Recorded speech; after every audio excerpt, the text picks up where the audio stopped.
वो मटकी नीचे गिरती है।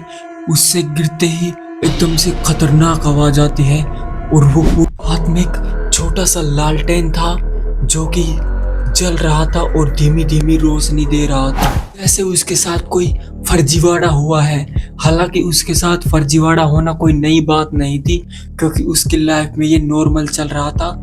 आज मनोज के तलाक का फैसला होने वाला था, लेकिन जज साहब ने दोनों तरफ की दलीलों को सुनते हुए उन्हें अगले हफ्ते का टाइम दिया कि आप लोग अगले हफ्ते आना।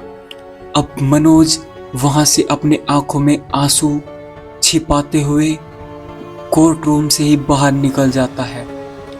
उसकी माँ उसे पुकारती है कि मनोज, लेकिन वो पीछे ना मुड़कर देखता है, वहां से सीधा पैदल ही निकल पड़ता है। उसकी माँ पीछे पीछे आ रही थी कि मनोज सुनो तो एक बार, लेकिन मनोज मुड़कर ही नहीं देखता। मनोज के दिमाग में अजीब अजीब ख्याल आ रहे थे। वो अपने आप को ठगा सा महसूस कर रहा था, क्योंकि उसकी पत्नी ने उस पर दहेज का केस लगाया था। शादी के 5 साल बाद कौन दहेज का केस लगाता है, कौन मारपीट की FIR करता है? सरासर बेवकूफ़ी है। वो क्या कहेंगे, समाज में क्या स्टेटस रह जाएगा उसका? ऐसे अजीब अजीब सवाल मनोज के दिमाग को जैसे अंदर ही अंदर खा रहे थे। इन सवालों से जैसे मनोज का सर फटे जा रहा था। अब वो सामने देखता है कि एक शराब की दुकान थी और वो सीधा वहीं पर चले जाता है और वहां से एक बोतल लेता है और पैसे देता है। जो दुकान वाला था वो उसे खुले पैसे रिटर्न करता है, लेकिन वो उसकी तरफ ध्यान ही नहीं देता और बोतल लेकर सीधा सामने की तरफ चला ही आता है। अब मनोज चलता रहता और एक घूंट शराब की मार लेता और वो अपने पुराने दिनों को याद कर रहा था कि पहले उसका जीवन कितना खुशहाल था। उसके छोटे छोटे बच्चे ने जब जन्म लिया तो उसे कितनी खुशी हुई थी, और उसकी माँ जो उस टाइम फूली नहीं समा रही थी, आज उसकी आंखों में आंसू है उसकी पत्नी की वजह से, क्योंकि उसने झूठा केस किया था मनोज के ऊपर, जिसकी वजह से मनोज और उसकी माँ को कई दिन हवालात की भी हवा खानी पड़ी थी। ये सोच सोच कर मनोज अंदर से जैसे खप रहा था और फिर एक घूंट लगा लेता और धीरे धीरे चलता रहता आगे। उसे समझ में नहीं आ रहा था कि अब वो किधर जाएगा, क्या करेगा। जैसे उसकी तो दुनिया ही खत्म हो गई थी और वो शराब के नशे में आगे चलता रहा। एकदम से तेज बारिश शुरू हो जाती है, क्योंकि मौसम सुबह से ही सुहाना और बरसाती हो चुका था और उसे महसूस होता है कि वो चलते चलते एक जंगल में पहुंच गया है।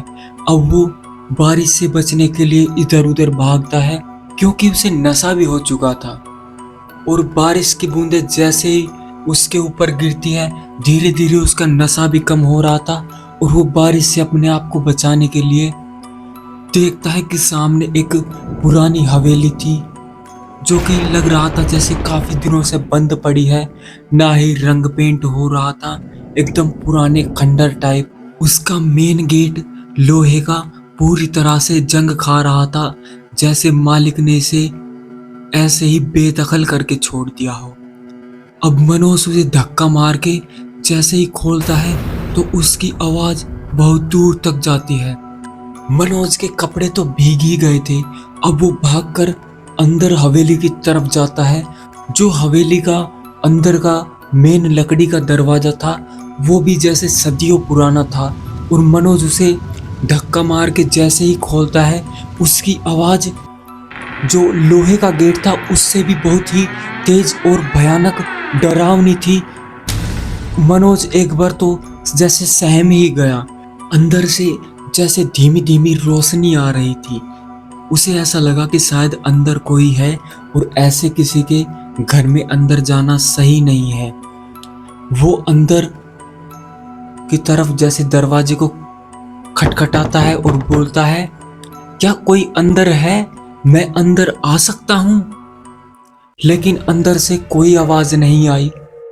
अब मनोज फिर एक बार बोलता है, क्या कोई अंदर है? क्या मैं अंदर आ सकता हूं?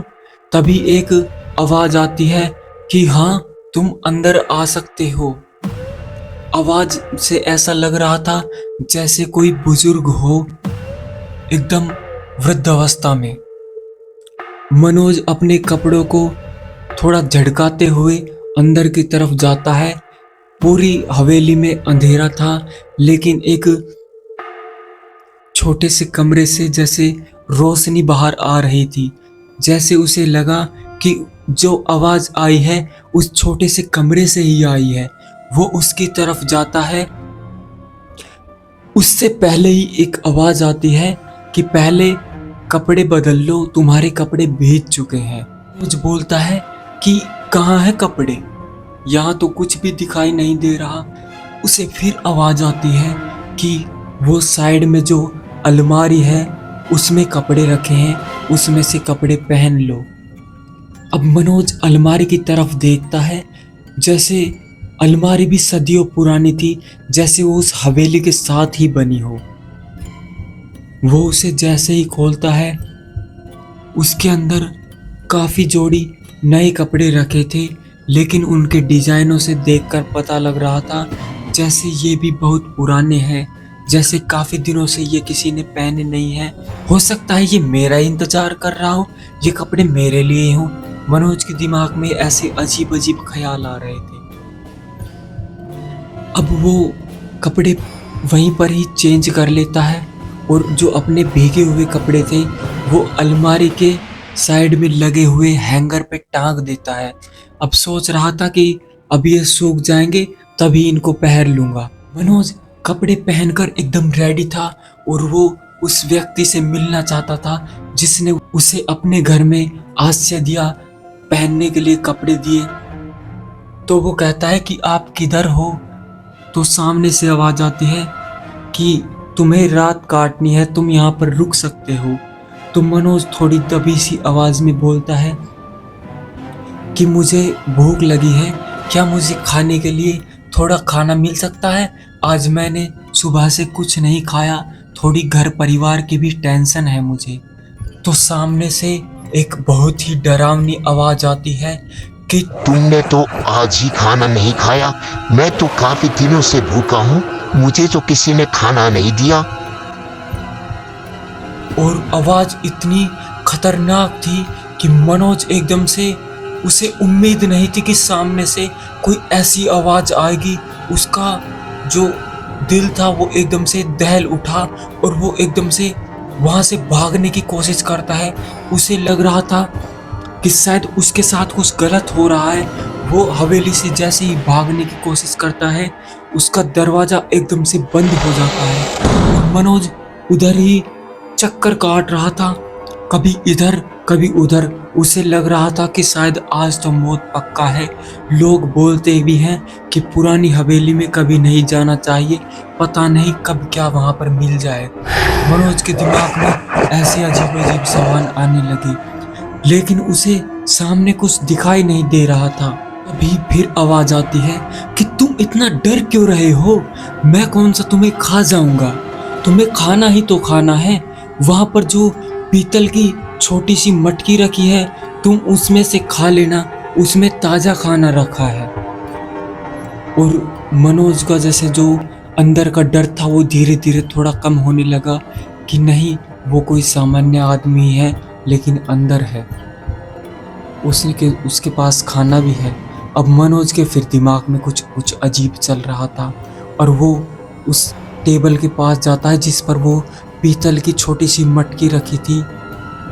उसके ऊपर एक ढक्कन जो पीतल का लगा हुआ था, शायद थोड़ा टाइट था, उसे खोलने में दिक्कत हो रही थी और वो पूरी जान लगा कर खोलता है तो उसके अंदर से एक बहुत तेज जैसे हवा निकलती है, थोड़ा धुआं के साथ, जैसे भाप, जैसे उसके अंदर कोई ऐसी चीज थी जो प्रेशर लगा रही थी उसके अंदर से निकलने के लिए। और मनोज देखता है तो वो घबरा जाता है। उसके हाथ से वो जो पीतल की हांडी थी वो एकदम से नीचे गिर जाती है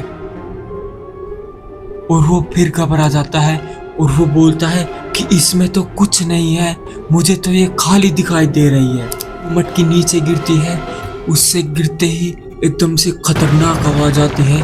वो आवाज पूरी हवेली में गूंज गई, जैसे किसी ने जानबूझकर कुछ नीचे गिराया हो। और उसमें से अचानक एक बुजुर्ग निकलकर सामने आता है। उसे देखकर मनोज एकदम सहम गया और पीछे की तरफ भागकर एकदम खड़ा हो गया और बार बार जो हवेली के दरवाजे से उन्हें खींचने लगा बाहर निकलने के लिए। अब वो बुजुर्ग बोलता है कि तुमने मुझे आज़ाद किया है, मैं तुम्हें कोई नुकसान नहीं पहुंचाऊंगा, मैं तुम्हारी मदद ही करूंगा क्योंकि तुमने मेरी मदद की है। मैं काफ़ी दिन से इस छोटी सी मटकी में ही कैद हूँ, मेरी किसी ने नहीं सुनी। मैं बहुत दिनों से पुकार लगा रहा हूँ कि कोई मुझे बाहर निकालो।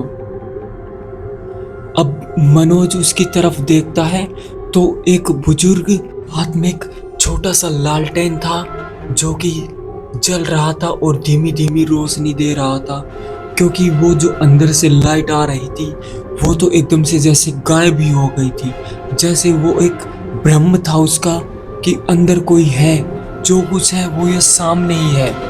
अब उसे समझ में आ गया था कि उसके सामने जो है उसने उसे जैसे छल लिया है, जैसे उसके साथ कोई फर्जीवाड़ा हुआ है।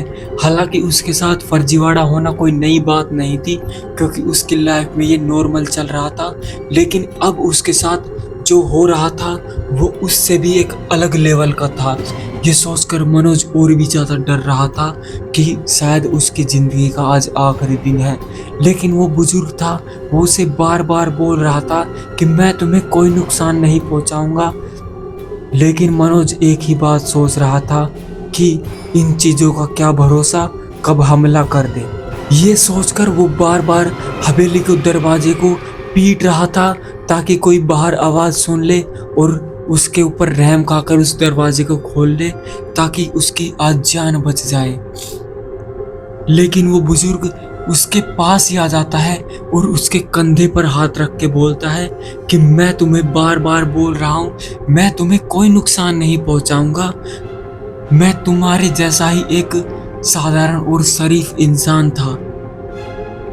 मैंने भी बहुत लोगों की मदद की है और जैसे तुम करते हो, लेकिन एक हादसे ने मेरी पूरी ज़िंदगी बदल दी और मैं वहाँ से यहाँ तक पहुँच गया।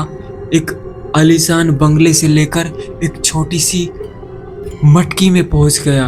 वो बुजुर्ग मनोज की आंखों में आंख डाल के बोलता है कि तुम्हारे साथ तो कुछ भी नहीं हुआ, जो मेरे साथ हुआ है वो उससे भी बहुत ज़्यादा खतरनाक और भयानक है।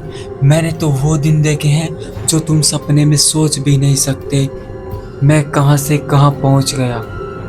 अब मनोज उसकी तरफ देखता है और बोलता है कि क्या हुआ है तुम्हारे साथ। और मनोज ये बात देखता है कि उस बुजुर्ग को कैसे पता कि उसके साथ क्या हुआ है, शायद वो उसके दिमाग को पढ़ रहा है।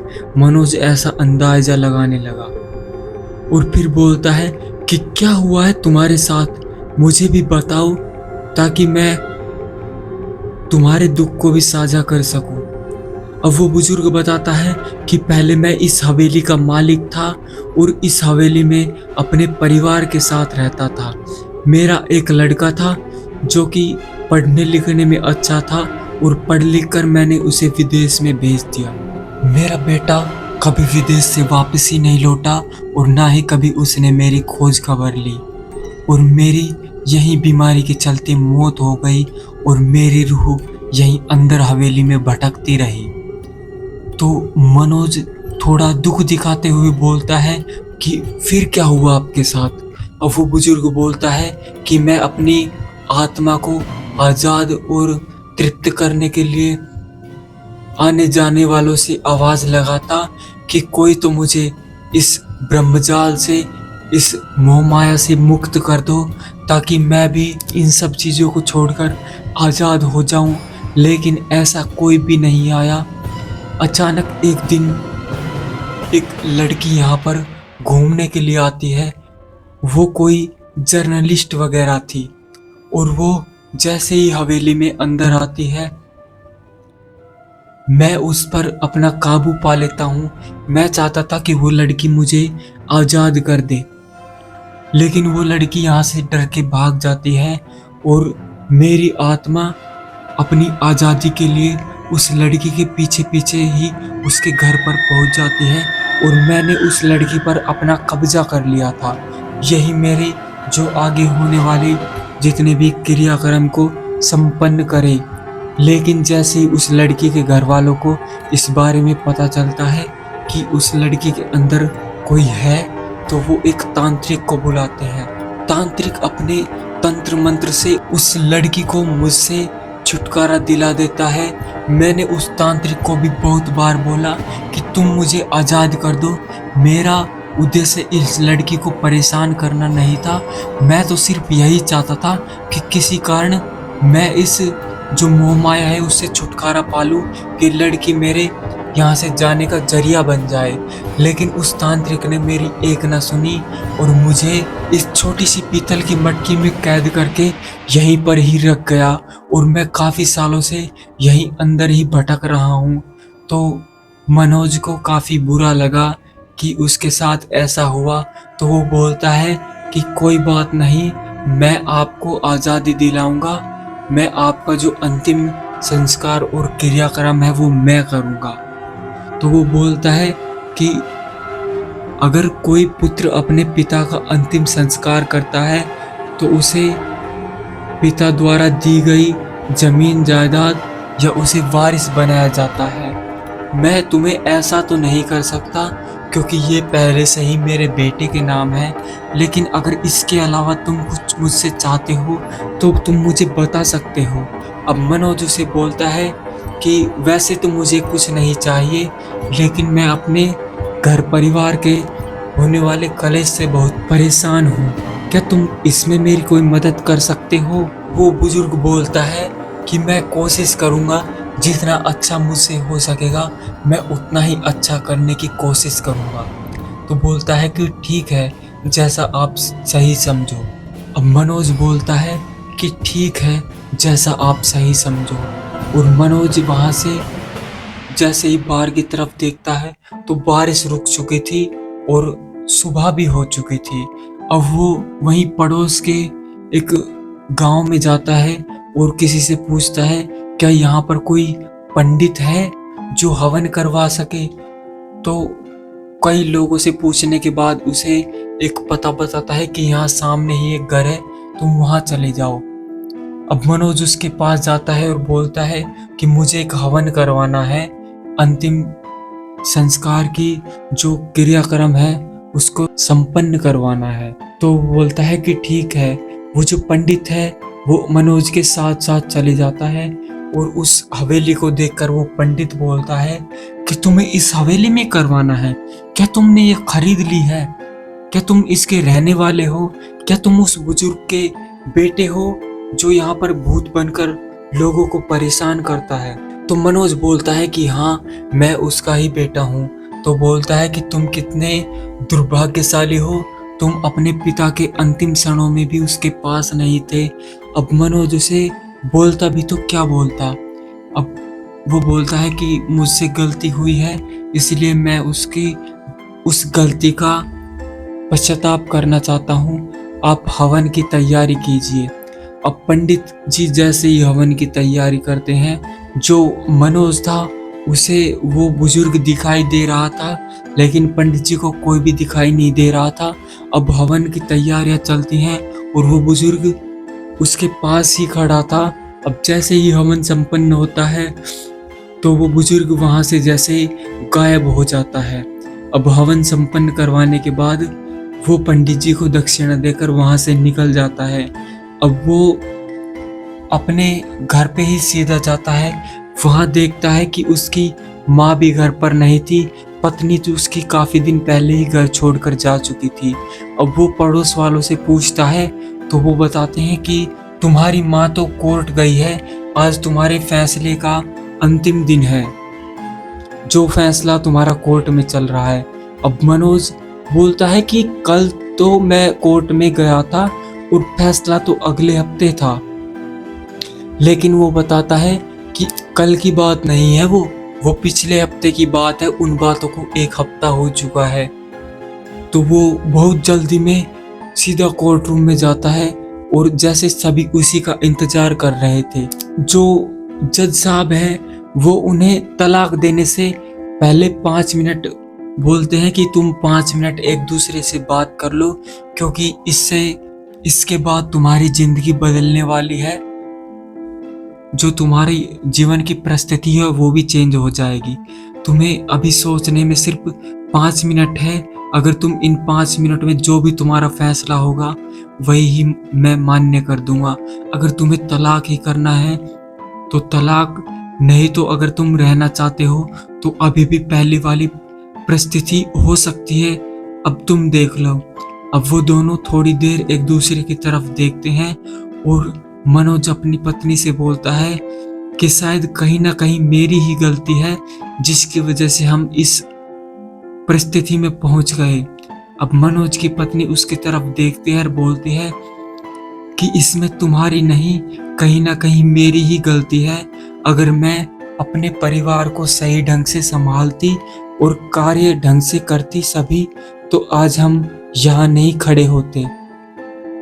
और एक दूसरे से गले मिलकर कोर्टरूम के बाहर ही दोनों रोने लगे और दोनों अंदर जज साहब के पास जाते हैं और बोलते हैं कि जज साहब, जो हमसे गलती हुई है आप उसकी सजा अब हमें मत दीजिए। हम अपने परिवार को फिर से पहले जैसा रखना चाहते हैं। आप इस केस को यहीं ही रफा दफा कर दीजिए। और जज साहब अपने चश्मे को उतारकर दोनों की तरफ देखते हैं और बोलते हैं कि मुझे यही उम्मीद थी कि तुम दोनों यही करोगे। और अंदर जज साहब जाते हैं और फैसले की घड़ी भी आ जाती है। जज साहब तो पहले ही फैसला दोनों को सुना चुके थे, लेकिन जो दोनों के परिवार और रिश्तेदार वाले वहां पर आए हुए थे, उनके सामने ही जज साहब बोल देते हैं कि ये केस यहीं रफा दफा कर दिया गया है, ये केस रद्द कर दिया जाता है दोनों की सहमति की वजह से। और दोनों वहां से अपनी माँ के साथ अपने घर पर चले जाते हैं। तो आपको कैसी लगी ये स्टोरी? उम्मीद करता हूँ कि आपको ये स्टोरी अच्छी लगी होगी। अगर आपको ये स्टोरी अच्छी लगी है तो वीडियो को लाइक, शेयर और चैनल को सब्सक्राइब जरूर करें। धन्यवाद।